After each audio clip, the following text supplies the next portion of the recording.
जब तुम कृष्ण के प्रेम में खो जाते हो तो तुम अपनी आत्मा की गहराइयों में जाकर एक नया जीवन जीते हो। कर्म का फल समय आने पर अवश्य मिलता है, चाहे वह अच्छा हो या बुरा।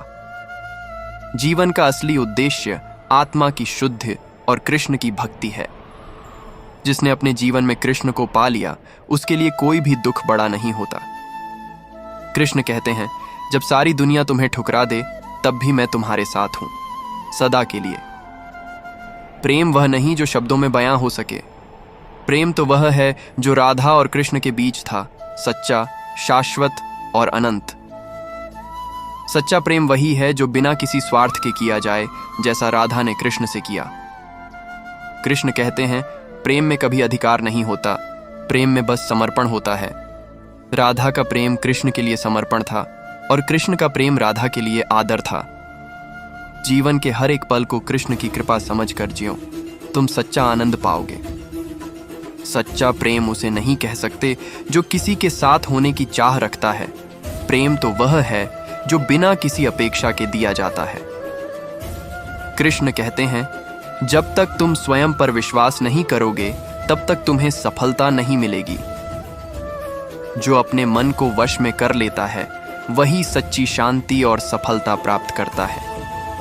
कृष्ण की भक्ति में जो खो जाता है उसे संसार की कोई भी चीज विचलित नहीं कर सकती। जीवन में सुख और दुख दोनों आते हैं, परंतु कृष्ण की भक्ति में सच्ची शांति है। कृष्ण का आशीर्वाद वही पाता है जो सच्चे दिल से भक्ति करता है।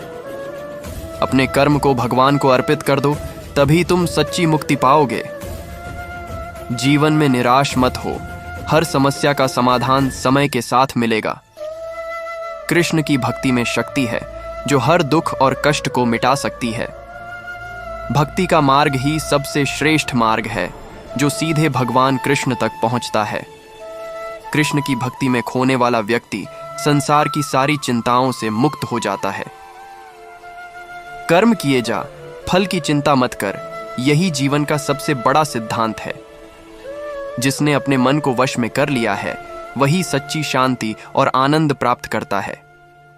जीवन में जो कुछ भी मिलता है वह हमारे कर्मों का परिणाम होता है। जीवन एक संघर्ष है, परंतु जिसने इसे भक्ति से जिया वही सफल हुआ। कृष्ण कहते हैं, हर परिस्थिति में धैर्य और साहस बनाए रखो, यही जीवन का मर्म है।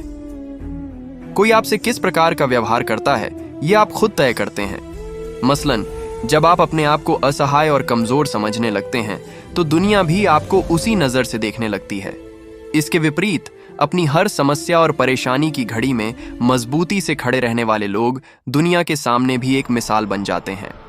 इसीलिए लोगों की सहानुभूति पाने से बेहतर है कि खुद को एक मजबूत मिसाल के रूप में सामने रखा जाए।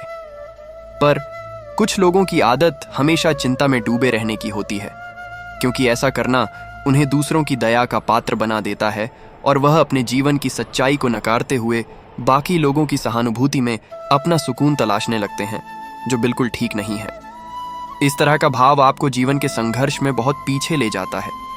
इसलिए सही को सही और गलत को गलत कहने का हौसला अपने अंदर कभी ना मरने दें।